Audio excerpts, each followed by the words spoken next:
ஓம் ஸ்ரீ ஜெய் சாய்ராம். வணக்கம், நான் ஜெயந்தி. எப்படிமா இருக்கிறீங்க எல்லாரும்? மன்னிச்சிடுங்கம்மா, போன கிழமை போட முடியல. அது என்னாச்சுண்டா, போன எபிசோட் செய்து முடிகிற டைம்ல தான் எனக்கு அது அப்படியே இல்லாம போயிடுச்சு. என்ன ஆச்சுன்னு தெரியவில்லை. எல்லா இடமும் பார்த்தேன், வரல, காணல. நான் ரெஜிஸ்டர் பண்ணி வைக்கல. செஞ்சு முடியத்தான் நான் ரெஜிஸ்டர் பண்ணி வைக்கிறதே. இப்படி ஒரு தடவை எனக்கு முன்னாடியும் நடந்துச்சுது. ஆனா அத அப்பா கிட்ட வந்து சொன்னான், அப்பா எப்படியாவது இதை எடுத்தாங்கப்பா, நான் எங்க தேடி பார்த்தாலும் காணல, நான் போடணும்னு சொன்னா நீங்க அதை தேடி தருவீங்க எனக்குன்னு அப்பா கிட்ட சொல்லிட்டு வேலை இருந்துச்சு இல்லையா, நான் போயிட்டேன். அதுக்கப்புறம் வந்து பார்த்தப்போ அன்னைக்கு நைட் ஆகல, அப்பா எனக்கு காட்டியிருப்பாருன்னு நம்பிக்கை முழுசா இருந்துச்சு. வந்து பார்த்தப்போ வந்திருந்தது. அதுதான் பாபாவோட மகிமை. அங்க இருந்தது, நான் உங்களுக்கு போட்டிருந்தேன். இப்ப இன்றைக்கும் எனக்கு இல்லாம போயிருச்சு. நான் பின்னேறம் போல இல்ல. இது காலையில தான் செஞ்சுட்டு இருந்தேன். செஞ்சு முடிக்கிற டைம் தானம்மா. 2 நாளா அது செஞ்சுட்டே இருந்தேன். 2, 3 நாளா டைம் கிடைக்கிறப்போ வந்து நான் அப்பா கிட்ட டைரியை பார்த்துட்டு போட்டோஸையும் பார்த்துட்டு அப்பா கிட்ட சொல்லிட்டு தான் நான் அப்பாக்கு சொல்லியிருப்பேன். உங்களுக்கு ஏற்கனவே அப்பாக்கு பக்கத்துல இருந்துதான் நான் சொல்லிட்டு இருப்பேன். அப்படித்தான் அம்மா எழுதி வைக்கிறது இல்லை, என்ன சொல்லணும்னு என்னோட டைரியில இருக்கிறதையும் போட்டோஸையும் பார்த்து தான் நான் சொல்லிட்டே இருப்பேன். என்ன நடந்ததுங்கிறத நான் உங்களுக்கு சொல்லிட்டே இருக்கிறது. இதுவும் அப்படியே அந்த முடிக்கிற டைம் முடிக்கலன்னா அப்ப அதைத்தான் முடிச்சுட்டு போடுவோமே என்று நினைச்சுதான் வந்திருந்து செஞ்சப்போ இல்லாம போயிடுச்சு. அப்பா கிட்ட வந்து சொன்னேன், கடைசி முடிவு தான் அப்பா சொல்லணும், அதுக்குள்ள இல்லாம போயிடுச்சு, எப்படியாவது எடுத்து தாங்கப்பா, நான் நிக்க மாட்டேன்னு உங்களுக்கு தெரியும் இல்லையா. அப்போ எனக்கு இருந்தது நம்பிக்கை, ஒரு தடவை இது நடந்துச்சு இல்லையா, அப்ப அதே மாதிரி அப்பா செய்வாருன்னு சொல்லிட்டு அப்பா கிட்டயே எல்லாத்தையும் ஒப்படைச்சிட்டு என் மனசுல எதுவுமே இல்லை, ஒரு பதட்டம் கொஞ்சம் கூட இருக்கல. எப்படியும் அப்பா எடுத்து தருவார் எனக்குன்னு சொல்லி நினைச்சிட்டு தான் நான் போயிருந்தேன். போயிட்டு நான் வரும்போது லேட் ஆயிடுச்சு, இருந்தாலும் எனக்கு ஒரு நம்பிக்கை இருந்துச்சு, அப்பா கொண்டு வந்திருப்பாருன்னு சொல்லி வந்து பார்த்தேன். இல்ல, திருப்பியும் அப்பா கிட்ட சொல்லிட்டு போயிட்டு திருப்பியும் வந்து பார்த்தேன், வரலம்மா. அதனாலதான் நான் போடல. திருப்பி மறுபடி செய்யறதா இருந்தா உங்களுக்கு தெரியும், டைம் பிடிக்கும் எனக்கு. என்னமோ அப்பா அன்னைக்கு போட வேண்டாம் என்பதுக்காகத்தான் அப்படி செஞ்சிருக்காரு போல. அதனாலதான் இந்த கிழமை நான் போடணும் இல்லையா, மறுபடியும் அதை செஞ்சுட்டு போட்டிருக்கேம்மா. சிவலிங்கத்தை பத்தி கேட்டிருந்தீங்க. அந்த எபிசோட் நார்மலா இப்போ இருக்கணும், என்னோட சேனல்ல வந்திருக்குது போல இருக்கு. அதுல போனா பார்க்கலாம். 122வது எபிசோட்ல அது போட்டிருக்கு. சரியாமா? முடிஞ்சா நான் இதுலயும் கூட போன எபிசோட்ல நான் உங்களுக்கு போட்டிருந்தேன் அந்த வீடியோ, ஒரு போட்டோவை இதுல போடுறேன். சரியாமா? நீங்க 122வது எபிசோட்ல போய் பார்த்தா பார்க்கலாம். 2 கிழமைக்கு முதல்ல நான் உங்களுக்கு சொல்லியிருந்தேன், மாடையும் கண்டையும் அப்பா காட்டி இருந்தார் மாட்டு பொங்கலுக்காக. அது என்னத்துக்காக காட்டி இருந்தார் என்பதை அதுல சொல்லியிருந்தேன்.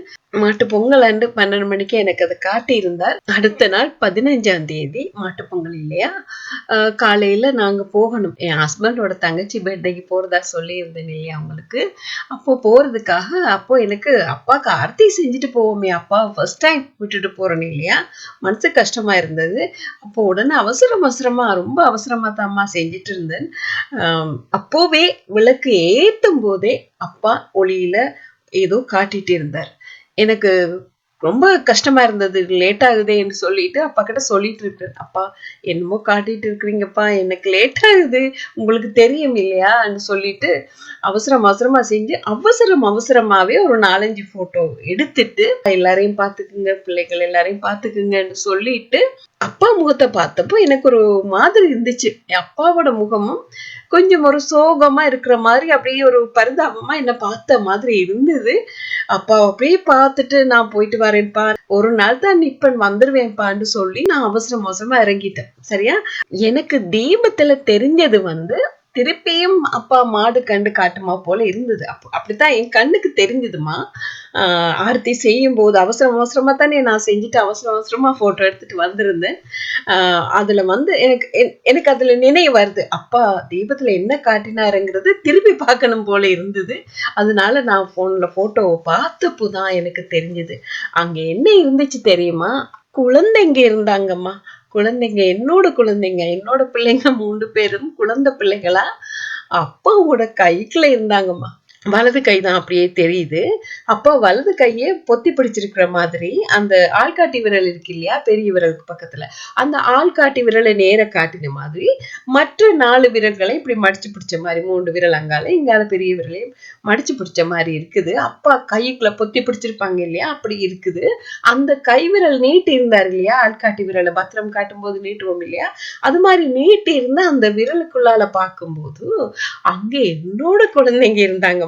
அதுல சின்னவதான் முன்னுக்கு இருக்கா, என்னோட மகன் தான் மூத்தவர், அதுக்கு பிறகுதான் 2 பொண்ணுங்க. மகன் நடுவுல இருக்காரு, அதுக்கு பின்னாடி மொத்த மகள் இருக்கா. எதுக்கு அப்பா பிள்ளைங்களை காட்டியிருக்காருன்னு கொஞ்சம் நான் மனசு எப்படி சொல்ல, மனசுல ஒரு பயம் இருக்கும் இல்லையா. அதுல என்னத்துக்கு பயந்தேன்னா, பாருங்க என் பிள்ளைங்களை தான் அப்பா விரலை நீட்டுறாரு இல்லையா, அதுக்கு அந்த விரலுக்கு நடுவுல இருக்காங்க. அவங்களுக்கு பக்கத்துல அப்பாட அந்த 3 விரல் சின்ன விரல் எல்லாம் மடிச்சிருக்காருன்னு சொன்னேன் இல்லையா, அந்த அதுக்கு பக்கத்துல பாருங்க ஒரு உருவம்.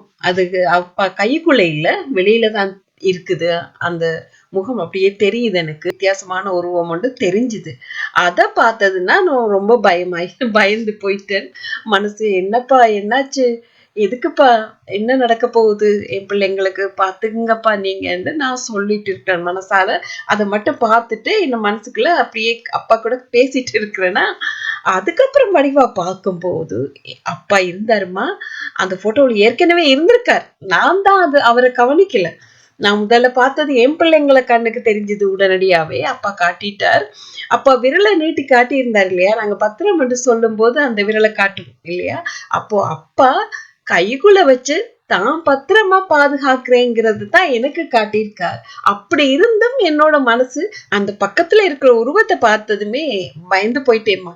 அதான் அதுக்கப்புறம் அப்பா அங்க பின்னாடி இருக்கிறதா காட்டியிருந்தார். எப்படி தெரியுமா, அப்பாவோட வலது கையை அப்படி நெத்தி மேல வச்சுட்டு இடது கையை அப்படியே காட்டி ஏதோ பேசிட்டு இருக்காரு. அங்கால அப்பா கோவமா பேசிட்டு இருக்காரு.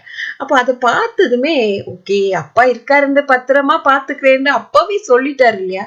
அதுக்கு பிறகு நான் எதுக்கு இப்படியெல்லாம் யோசிக்கிறேன், தப்பு தானே அப்படிங்கிறது எனக்கு நானே பேசிட்டு அப்பா பாத்துக்குவாரு எல்லாரையும் சொல்லிட்டே அந்த மனசு அப்படியே அமைதி ஆயிடுச்சு எனக்கு. அப்பா பின்னாடியும் வேற இருந்தார் இல்லையா, அப்பா வேற எனக்கு காட்டியிருந்தார் கைக்குள்ளேயே வச்சிருக்கேன்னு, அப்பா வேற பின்னாடி வேற இருந்தார் இல்லையா.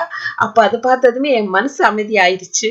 அதுக்கப்புறம் பார்த்தா விளக்க பாருங்க, அந்த விளக்குல லட்சுமி அம்மா விளக்குல என்ன வந்திருக்குன்னு அங்க பார்த்தா என் தந்தை வழி குலதெய்வம் அங்க இருந்தார். அது காத்தவராயர்ன்னு சொல்லுவாங்க நம்ம ஊர்ல. அவருடைய பாருங்க, அவருடைய ஒரு கண் திறந்தபடி இருக்கு, ஒரு கண் அப்படியே இமே எல்லாம் கீறின மாதிரி. எப்படி சொல்ல உங்களுக்கு, நீங்க பாத்தீங்கன்னா உங்களுக்கு புரியும். அவருடைய ஒரு கண் இமையும் ஒரு கண்ணும் வடிவா தெரியுது, மத்த கண் தெரியல. அவருடைய மீசைய பாருங்க எவ்வளவு பெருசா அப்படியே தெரியுது. அதை பார்த்ததுமே எனக்கு தெரிஞ்சிருச்சு இது காத்தவராயர் தான் அங்க நிக்கிறாருன்னு. அப்படி கொஞ்சம் பக்கத்துல பார்த்தப்போ அங்க வைரவர் நின்றார். வைரவரோட கண்களை பாருங்க எவ்வளவு அப்படியே அழகா பார்த்துட்டு இருந்தார். அவருடைய கண்கள், அவர் எப்பவுமே வந்து போவாருன்னு நான் உங்களுக்கு சொல்லியிருப்பேன். ஞாயிறு ரூபத்துல வைரவர் எப்பவுமே வந்து போவார். அவர் கண்களை பார்த்ததுமே எனக்கு ரொம்ப கவலையா போயிருச்சு, நேரம் பார்க்க முடியலையே. அது ஒரு கவலை இருந்துச்சு மனசுல. நான் அவசரமா போட்டோ தானே எடுத்துட்டு போனேன். என்ன சொல்றது, என் குலதெய்வங்களும் அங்க இருக்காங்க, அவங்களும் பாத்துப்பாங்க. அப்பா கைக்குள்ள வச்சிருக்கார், அவங்களும் இருக்காங்க இல்லையா. எங்களுக்கு தெரியாது எங்களோட கர்மா என்னன்னு, எங்களுக்கு தெரியாது இல்லையா, அப்பாக்கு தெரியும். அங்க தெய்வங்களும் இருக்காங்க, அவங்க பாத்துக்குவாங்க, பெருசா எதுவும் ஆகாது, என் பிள்ளைங்களை அப்பா காப்பாத்துவார் அப்படிங்கிற நம்பிக்கை எனக்குள்ளேயே அப்படியே வந்துருச்சு. மனசுல எந்தவித கவலையும் இல்ல. மனசுல வந்த கவலையை அப்பா உடனே எடுத்துட்டார். வைரவர் இருந்தார் இல்லையா, அவருக்கு பக்கத்துல பாருங்க ஒரு குட்டியா தெரியுது, ரொம்ப குட்டியா தான்மா, அதெல்லாம் எல்லாமே தெரியுது. இதுல காத்தவராயரும் வைரவரும் தான் ரொம்ப இதா தெரிஞ்சுது. அவர் பக்கத்திலேயே பாருங்க கருப்பு கலர்ல ஒரு எலி மாதிரி தான் இருக்குது. அதோட முகம் பார்க்கும்போது எலி மாதிரி இருந்தது. எலி பிள்ளையாரோட வாகனம் இல்லையா, எலி இருக்கிற மாதிரி இருக்குது. அதோட கண்களும் தெரியுது அழகா. நான் ஜூம் பண்ணி இதுல போடுறேன்னு பாருங்க. பிள்ளையார் பாவம் அங்க இருக்காரு இல்லையா, அதுக்கப்புறம் அடுத்த போட்டோவை பார்த்தா அந்த தீபத்துல நின்ற அப்பாவோட கை மட்டும் தெரியுது. அந்த கைக்கு மேல பாருங்க அந்த பிள்ளைங்க இருந்தாங்க, அந்த உருவம் தெரிஞ்சதுன்னு சொன்னேன் இல்லையா, அதெல்லாம் அங்கேன்னு தெரியல. அதுல அப்படியே ஒருத்தர் அந்த உருவத்தை பார்க்கும்போது ஒருத்தருடைய சைட் போஸ் அப்படியே தெரியுது. சரியாமா? தொப்பி ஒண்ணு போட்டு மூக்கு எல்லாம் வடிவா தெரியுது பாருங்க. ஒரு சித்தர் வந்திருக்கார், அவருடைய சைட் முகம் தெரியுது. அப்படியே அவருக்கு பக்கத்திலேயே வைரவர் நிக்கிறார். வைரவர் மேல போயிட்டார். சரியா? வைரவர் இங்க நிக்கிறாரேன்னு சொல்லிட்டு கீழே பார்த்தா அங்கே ஒரு சித்தர் இருந்தாருமா. அவருடைய கண்களை பாருங்க, அவர் எப்படி இருக்காருன்னு. கண்ணுக்கு ஸ்பெக்ஸ் போட்டிருக்கிறார். அந்த கண்ணாடி அது கூட அப்படியே அழகா தெரியுது. அதுக்குள்ள அவருடைய கண்கள் அப்படியே முழிச்சு அப்படி பார்த்துட்டு இருக்கிற மாதிரி பார்த்துட்டு இருக்கார் அவர். அவருடைய தலைமுடி எல்லாம் ரொம்ப அழகா தெரியுது. நெத்தியில பொட்டு இருக்குது.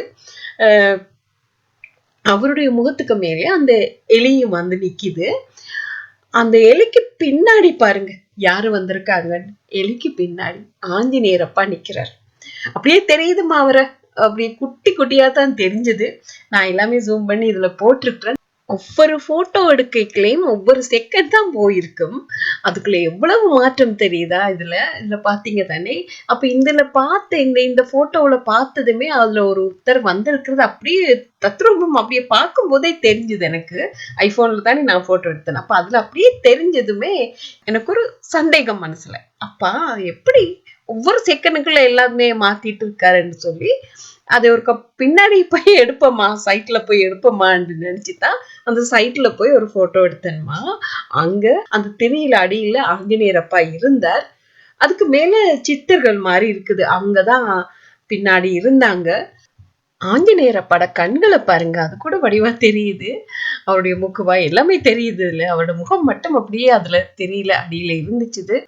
அடுத்த போட்டோவை பார்த்தா அதுல பாருங்க, அதுல ஒரு சித்தர் கை நீட்டுற வழியில போட்டோ எடுக்க வேண்டாம்ங்கிற மாதிரி சொல்லிட்டு இருக்காரு. சித்தர்கள் விரும்ப மாட்டாங்க இல்லையா, அதுதான் ஏதோ சொல்லியிருக்காருன்னு நினைச்சிட்டு அதுக்கப்புறம் எடுத்தேன். அதுல ஒரு ஒளி மட்டுமே தெரிஞ்சுது தீபத்துல.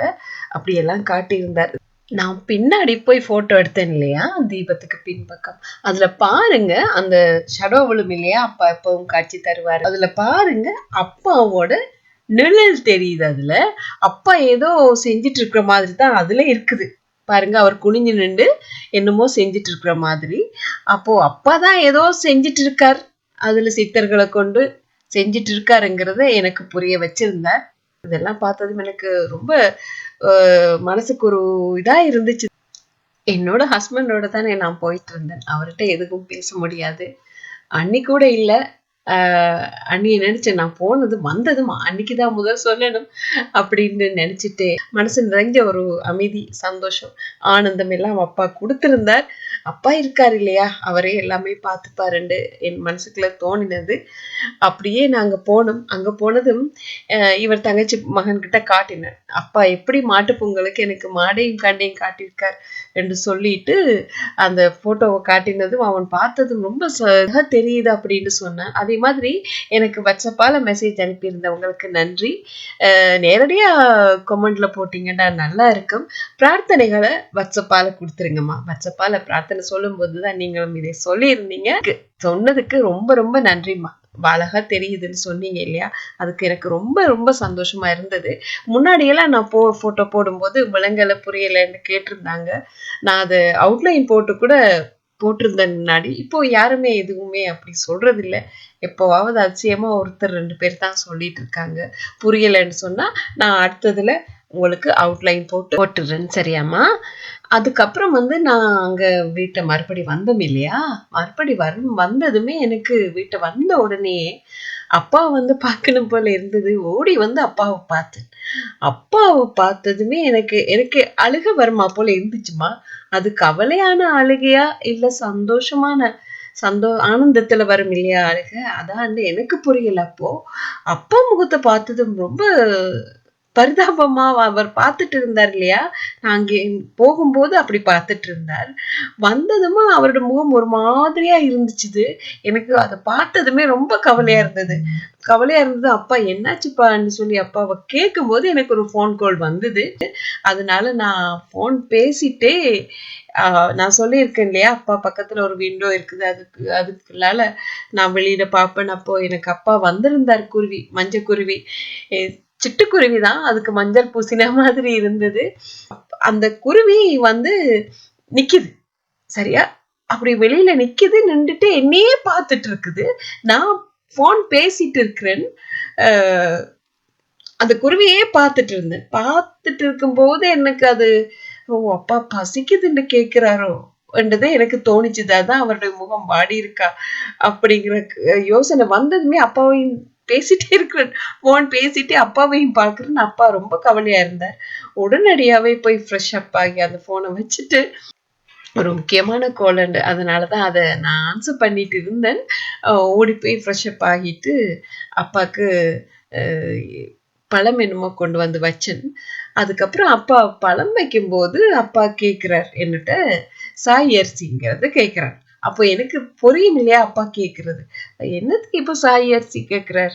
சரியப்பா, நான் இரவுக்கு ஆர்த்தி செய்யும் போது உங்களுக்கு வைக்கிறேன் அப்படின்ட்டு சொன்னேன். ஆனாலும் அப்பாவோட முகம் ஒரு மாதிரியா இருந்துச்சு. அப்போ சாயந்தரம் ஆயிடுச்சு, அப்பா கார்த்தி செய்யற டைமும் வரப்போகுது. அதனால நான் போய் சாய் அரிசி செஞ்சு அப்பாக்கு கொண்டு வந்து வச்சுட்டு, அப்பாக்கு பூ வைக்கிறதுக்காக பார்த்தப்போ வாசல ஒரே ஒரு ஒயிட் ரோஸ் இருந்துச்சுமா. அப்போ நான் அதை இதழ்களா பிச்சேன் சரியா, பிச்சுட்டு எல்லா அப்பாக்கும் வச்சுட்டு நான் ஆர்த்தி செய்யறதுக்கு விளக்கை ஏத்துறேன் சரியாம்மா. விளக்கை ஏத்தினதுமே அப்பாவை பார்க்க வச்சார். அங்க அப்பா மேலே இருந்த அந்த பூ இதழ் இருக்கு இல்லையா, அது அப்படியே விழுந்துச்சுமா. தானா விழுந்து எங்க விழுந்துச்சு தெரியுமா, நான் இதைத்தான் உங்களுக்கு லைன்லையும் கொடுத்துருக்கிறேன். அப்பா கண்ணு மேல, அப்பாவோட இடது கண்ணு மேல வந்து விழுந்துச்சு. கண்ணுக்கு மேல வந்து விலகும் தான் நான் அப்பா கண்களை பாக்குறேன். அப்பாவோட கண் கலங்கி இருந்துச்சுமா. அது அப்பா அப்பா கூட அந்த அன்பை தெரிவிச்சிருக்காரு எனக்கு. நான் ஒரு நாள் இருக்கல இல்லையா, அது அப்படியே அப்பா எனக்கு தெரிவிச்சிருந்தா எனக்கு புரிஞ்சுது. எனக்கு ஏன் அந்த அழுக வந்துச்சுன்னு நான் உங்களுக்கு சொன்னேன் இல்லையா. அப்பா வந்து பார்த்ததுமே என்ன அறியாம என்னோட கண் கலங்கிச்சுது. ரொம்ப ஒரு எதுக்காக அந்த கவலைன்னு எனக்கு அப்ப புரியல. எனக்கு அப்பாவோட கண் கலங்கினதுமே மறுபடியும் எனக்கு அழுக வந்துருச்சு. இப்படி சொல்ல, அப்பா என் மேல வச்சிருக்கிற அன்பு என்னால புரிய முடிஞ்சதுமா. அப்பாவோட அந்த ஏக்கம், அந்த அழுக கூட என் கண்ணுல எனக்கும் அழுக வந்துருச்சு. அப்பாவை பார்த்தா அது மட்டும் இல்லை, என்ன அந்த அந்த அந்த பூவோட இதழ் அப்ப கண்ணு மேலதான் விழுந்துச்சு. கண்ணீரோட அது ஒட்டி இந்த மாதிரி ஆயிடுச்சு சரியா, ஈரம் பட்ட மாதிரி அது அப்படியே ஒட்டி அப்படியே அந்த கண்ணுல இருந்து அப்படியே சைட்டுக்கு நேரா வந்துச்சு. இப்ப கண்ணுல விழுந்தா கண்ணுல இருந்து நேரா தானே கீழே வரணும். இது அப்படியே சைட்டுக்கு வந்துச்சுது, கொஞ்சம் கண் நடுவுல விழுந்து அப்படியே சைட்டுக்கு வந்துச்சுது. இந்த கண்ணுக்கு கொஞ்சம் கீழே சரியா, அந்த கண் சரியா கண் மொழி திறந்திருக்கும் போது பாப்போம் இல்லையா, அதுக்கு பக்கத்துல விழுந்து அந்த கண் கலங்கி இருந்த கண்ணில இருந்து கண்ணீர் வந்துச்சுது. அந்த சைடுக்கு வந்து அப்படியே அவருடைய அந்த நான் அவுட்லைன் கீறுவன் இல்லையா, உங்களுக்கு போட்டு காட்டியிருக்கு நிறைய, அந்த அவுட்லைன் கீறின மாதிரி அப்படியே அவரோட முகத்தை அப்படியே வருடின மாதிரி அப்படியே வந்து அப்பாவோட உதடுக்கு கிட்ட வரும்போது மறுபடி அந்த உதட்டுக்கு மேலே போச்சுது. அது எப்படி இவ்வளவு எனக்கு, நான் அப்படியே விளக்கு ஏத்திட்டு அப்படியே பார்த்துட்டு இருக்கிறேன். எனக்கு அந்த அதிர்ச்சி மேல எல்லாம் என்னமோ எல்லாம் ஆகுற மாதிரி இருக்குது. மயிர்கூச்சறிஞ்சு அப்படி எல்லாம் நடக்குது, எனக்குள்ளே நடக்குது. நான் அப்பாவை அப்படியே பார்த்துட்டு இருக்கேன். அப்பாவோட அன்பு, எவ்வளவு அன்பு என் மேல வச்சிருக்காரப்பா இல்லையா. அப்பாவை பார்த்துட்டேன்னா அப்படியே இருக்கும்போது அந்த மறுபடியும் அது வந்து நடுவுல, உதட்டு நடுவுல வந்துமா, அந்த உதட்டுல அந்த அப்பா நடுவுல வந்து அப்படியே அந்த முத்தம் கொடுக்கறதுக்கு நாங்க செய்வோம் இல்லையா, அது மாதிரி நடுவுல வந்து அப்படியே நாடிக்கு வந்து அப்படியே நேர நெஞ்சில வந்து நிக்குது பாருங்க. அப்ப நான் இது பார்த்துட்டு இருந்த அந்த அதிர்ச்சி, அந்த அப்பா என் மேல வச்சிருக்க அன்பு, அப்பா கண் கலங்கினது கூட நான் இது ஏற்கனவே உங்களுக்கு சொல்லியிருக்கணும். ஒரு எபிசோட்ல நான் சொல்லியிருக்கணும். அப்பாக்கு கண் கலங்கினது நான் பார்த்தேன். அது ஒரு டிவோட்டிக்காக அப்பா கிட்ட பிரார்த்தனை வச்சப்போ அத எனக்கு சொல்லியிருந்தார். அவருடைய கண் கலங்கி இருந்தது. அதுக்குரிய காரணத்தை நான் உங்களுக்கு சொல்லியிருக்கேன். அது ஏதோ ஒரு எபிசோட்ல நான் மறந்துட்டேம்மா. அதுல சொல்லியிருக்கணும். அப்பா கண் கலங்கினது அப்படியே இருந்தது. போட்டோ கூட போட்டிருக்கேன். அதே நிலைமை தான் இன்னைக்கும். அப்பா அந்த கண் கலங்கி அவர் அது மட்டும் இல்ல, அந்த பூ இதழ் எப்படிம்மா இப்படி சைட்டுக்கு வந்து அப்படியே அவர் முகத்தோட வந்து திருப்பி நடுவுல வந்து அப்பா வாயில உதட்டு மேல வந்து மறுபடி கீழே அப்படியே நெஞ்சரிக்கி வர்றது எப்படிம்மா முடியும்? அப்படி ஒரு பூ அப்பாக்கு மேல நான் எப்பவும் வைக்கிறது தான். அப்பா ஆசீர்வதிச்சு எனக்கு போடுவார். மேல இருந்து அப்படியே கீழே தான் வரும். அது எப்படி போடுறீங்க நான் பார்க்கணும்னு கேட்டப்போ இதையும் ஒரு எபிசோட்ல கொடுத்துருக்கணும். நான் தூங்கும் போது தான் அது நடக்கும். இரவுல என்னென்னவோலாம் நடக்கும். அந்த நேரங்கள்ல குட்டிப்பா கூட இடம் அப்படியே மாறி இருப்பார். அந்த அவர் போட்டிருக்கிற அந்த ட்ரெஸ் எல்லாம் ரொம்ப இதா இருக்கும். அப்ப எங்க போயிட்டு வாரீங்கன்னு கூட கேட்பேன் குட்டிப்பா கிட்ட. ராத்திரியில எங்கப்பா போறீங்க? என்னை விட்டு போயிடக்கூடாது நீங்கன்னு. எனக்கு ப்ராமிஸ் பண்ணுங்கப்பா, நீங்க ஒரு நாள் என்னை விட்டு போயிடக்கூடாது, என்னோட இருக்கணும்னு சொல்லி கேட்டிருந்தேன். அப்போ அந்த அந்த நேரங்கள்ல எல்லாம் பூ போடுவார். எப்படி இது போடுறாருன்னு நான் பார்க்கணும்னு கேட்டதுக்காகவே என் கண் முன்னாடியே என் பாப்பா அப்படியே பூவை போட்டோ பக்கத்துல இருந்து ஊதினா தான் முன்னாடி உருண்டு வந்து விடும். அதே கண்ணால பார்க்க வச்சார் எனக்கு. அப்படிதான் இத பார்க்கும்போது எனக்கு சொல்ல முடியலம்மா. அவ்வளவு தூரம் என்னோட ஒரு பாக்கியம் எனக்கு அப்பா கொடுத்திருந்தார். அப்பா கண் கலங்கினது பார்த்ததும் அதுக்கு மேலால அந்த பூவுக்கு அவர் முத்தம் கொடுத்தாரு இல்லையா, என் நெத்தியில எனக்கு என்னோட அம்மா தந்ததா நான் எடுத்துக்கிட்டேம்மா. அப்படித்தான் எனக்கு தோணிச்சுது. முத்தம் கொடுத்தார் அந்த இதழ. அப்படியே பாருங்க. அதுக்கப்புறம் தான் எனக்கு தோணிச்சுது, நான் போட்டோ வீடியோ எடுத்திருக்கணுமே, எதுக்கு எல்லாமே மறந்து போயிட்டேனேன்னு நினைக்கும் போது எடுத்தேன்மா. அப்போ அந்த எடுத்துட்டு இருக்கும்போது அப்பாவோட முகம் மாறிச்சுது. இருந்த முகம் அப்படியே மாறின இது அதுல இருக்குது பாருங்க. நான் அந்த வீடியோ இதுல இருக்குது, உங்களுக்கு போடுறேன். பாப்பா பார்க்க வித்தியாசமா இருந்தார். வீடியோ அது எடுக்கிறதுக்கு மாறிட்டு ரொம்ப வித்தியாசமா இருந்தார். இந்த வெள்ளைப்பூ பாருங்க, நீங்களும் பாருங்க அப்பாவோட முகம் எப்படி மாறி இருந்தது. அந்த பூவோட இதழ் தான் அப்பா நெஞ்சு மேல அப்படியே நடுவுல வந்து நிக்குது. அதுக்கு ரொம்ப நாளா இருந்தது. இது வந்து நான் போயிட்டு சண்டே வந்துட்டோம்னு நினைக்கிறேன். சண்டே வந்திருக்கணும். சாட்டர்டே அங்க நின்று சண்டே வந்துட்டோம் நாங்க. அப்போ அடுத்த வியாழன், அந்த வரப்போற வியாழன் வரைக்கும் அப்பா இதயத்துல இப்படியேதான்மா அப்படியே நின்றுச்சு நிமிந்து. சரியா கூட இல்லை, கொஞ்சம் கூட சரியில்லை, அப்படியே அப்பா இதயத்திலேயே ஒட்டி இருந்தது. அந்த இதெல்லாம் நான் எடுத்து வச்சிருக்கணும். அப்பா எனக்காக கொடுத்த அந்த முத்தம் கொடுத்த அந்த இதழ் இல்லையா, அவ்வளவு ஒரு எப்படி சொல்ல, அதை பார்த்துட்டு இருந்தேன்னா என்னையே மறந்து போயிட்டேன்னு தான் சொல்லணும். அதுக்கப்புறம் தான் இந்த வீடியோ எடுத்தேன். அது கூட பாருங்க கட் ஆயிடுச்சு. எடுத்துட்டு இருக்கும் போதே நாங்க பேசிட்டு இருக்கோம், அப்பா இப்போ நடந்துச்சுது அப்படின்னு சொல்லி அது சொல்லிட்டு இருக்கும் போதே அது அப்படியே கட் ஆயிடுச்சு. ஆனா எப்படி அது கட் ஆயிடுச்சுன்னு எனக்கு தெரியல. அப்பா முகத்தை பாத்தீங்க தானே, அதுல வீடியோல பாத்தீங்க இல்லையா, அப்பாவோட முகத்துல வந்து ஒரு குழந்தைத்தனமான ஒரு செல்லமான கோவத்தோட ஒரு அழுகை தெரிஞ்சது, கவலை தெரிஞ்சது எனக்கு. அவர் அப்பா அன்பை எனக்கு தெரிவிச்சிருந்தார் அப்பாவோட அன்பை. எனக்கு நல்லாவே புரிஞ்சுதுமா. இது மாதிரி நிச்சயமா உங்களுக்கும் செய்வார். அப்பா நிச்சயமா செய்வார். அப்பா மேல நம்பிக்கையோட இருங்க, அன்போட இருங்க, அப்பாவுக்கு பிடிச்சது செய்யுங்க, நம்பிக்கையா இருங்க, எல்லாமே பொறுமையோட இருங்கம்மா. எல்லாமே அப்பாவே செய்வார். நிச்சயமா நல்லதே நடக்கும். இப்படி செஞ்சிருந்தாரம்மா. அது மட்டுமல்ல, அது 2-3 நாளைக்கு அப்புறம் எனக்கு அந்த இதழையே அப்பா எனக்கு ஒளியில காட்டியிருந்தாருமா. தீபத்துல வந்திருந்தது அந்த வெள்ளை ரோஜா இதழ் அப்படியே ஒளியில காட்டியிருந்தார். அது கூட இனிமே வரும் என்று நினைக்கிறேன். 2-3 நாளைக்குள்ளதான் அது காட்டியிருந்தார். அடுத்த எபிசோட்ல வரும் என்று நினைக்கிறேன். ரொம்ப ரொம்ப நன்றிம்மா. மீண்டும் அடுத்த அத்தியாயத்துல பாபா ஆசிகளோட உங்களை சந்திக்கிறேன். ஜெய் சாய்ராம்.